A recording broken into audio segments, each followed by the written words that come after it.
우리 모두는 삶을 살아가지만 언젠가는 죽음을 맞이하게 된다는 사실을 알고 있습니다.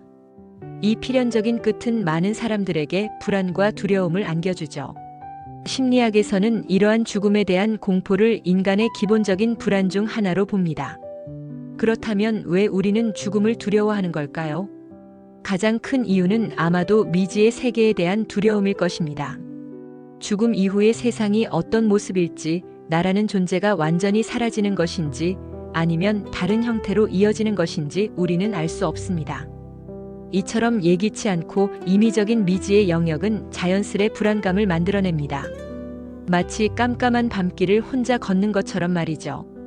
우리는 통제할 수 없는 상황 앞에서 무력함을 느끼고 그로부터 오는 불안은 죽음이라는 거대한 미지에 직면했을 때 극대화됩니다. 또한 죽음은 존재의 소멸을 의미하기 때문입니다. 내가 더 이상 생각하고 느끼고 경험할 수 없다는 것, 사랑하는 사람들과 분리된다는 것, 내가 쌓아온 모든 것이 의미를 잃을지도 모른다는 생각은 큰 슬픔과 공포를 유발합니다. 우리는 자아를 소중하게 여기고 세상과의 연결 속에서 의미를 찾으며 살아갑니다. 그런데 죽음은 이러한 연결고리를 끊고 자아를 사라지게 만드는 것처럼 느껴지죠. 심리학자들은 죽음의 공포가 인간 행동에 미치는 영향을 연구해 왔습니다. 특히 테러 관리 이론은 이 주제를 깊이 파고듭니다. 이 이론은 문화 인류학자인 어니스트 베커의 책 죽음의 부정에서 영감을 받았는데, 인간은 자신이 언젠가 죽는다는 사실을 인지하면서 엄청난 공포를 느끼고 이 공포를 관리하기 위해 문화라는 것을 만들고 그 속에서 살아가며 불멸성을 추구한다는 내용을 담고 있습니다. 예를 들어 우리는 자신이 속한 사회나 집단의 가치를 따르고 업적을 남기거나 종교를 믿는 등의 행위를 통해 상징적인 불멸성을 얻으려 합니다.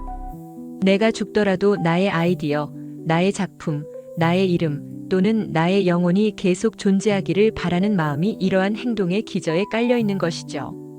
결국 죽음의 공포는 우리가 문화를 만들고 사회적 규범을 따르고 삶의 의미를 찾으려는 동기의 중요한 부분으로 작용하기도 합니다. 현대 사회에서는 죽음이 더욱 일상에서 멀어진 것처럼 느껴지기도 합니다. 의학의 발달로 수명이 길어지고 죽음은 병원이라는 특정 공간에서 일어나는 일이 되는 경우가 많아졌죠. 그러다 보니 우리는 죽음을 직접 마주할 기회가 줄어들었고 오히려 죽음에 대해 이야기하거나 생각하는 것을 불편해하는 경향이 생겼습니다. 죽음에 대한 생각을 멈추고 일상적인 걱정거리로 주의를 돌리는 것이 일반적이라는 연구 결과도 있습니다. 하지만 그렇다고 해서 죽음의 공포가 사라지는 것은 아닙니다. 오히려 무의식 속에 잠재되어 불안이나 우울의 형태로 나타나기도 하죠. 현대인들이 느끼는 막연한 불안감, 끝없이 무언가를 성취하려 하거나 소비에 몰두하는 모습 등도 어쩌면 죽음의 공포를 회피하거나 희석하려는 무의식적인 노력과 연결되어 있을 수 있습니다. 그렇다면 우리는 이 죽음의 공포를 어떻게 마주하고 관리해야 할까요? 심리학자들은 죽음 수용 수준의 중요성을 이야기합니다. 즉, 죽음을 삶의 자연스러운 과정으로 받아들이는 정도에 따라 죽음의 공포가 삶의 의미를 지각하는 방식에 다르게 영향을 미칠 수 있다는 것입니다. 죽음을 부정하거나 회피하기보다는 죽음의 유한성을 인정하고 삶을 더욱 의미 있게 살아가려는 태도가 중요합니다.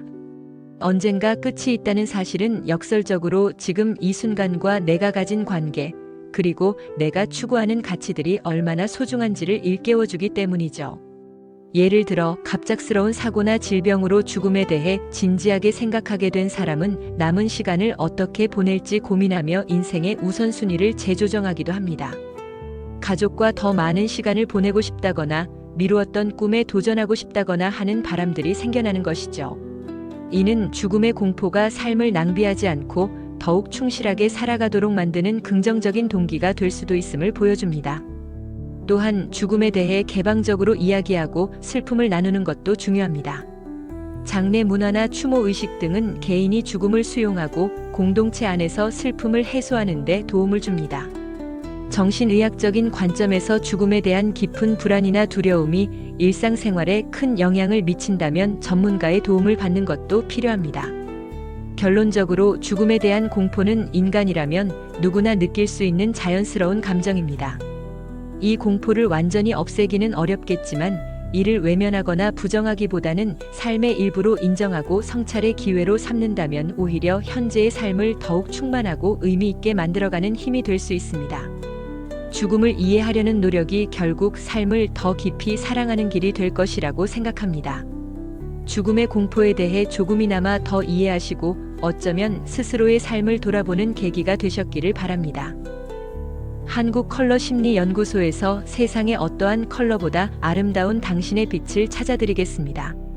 한국컬러심리연구소는 컬러테라피 전문 교육기관으로 컬러심리 상담사 1급, 컬러심리 상담 전문가 1급, 그림책 컬러 상담사 1급, 컬러학습 코칭 지도사 1급, 컬러 진로 코칭 지도사 1급, 컬러테라피 강사 과정 등의 자격증 교육과 컬러심리 상담, 기업 연수, 기업 강의, 힐링 강의, 체험 행사 등을 진행하고 있습니다. 한국컬러심리연구소에서 세상의 어떠한 컬러보다 아름다운 당신의 빛을 찾아드리겠습니다.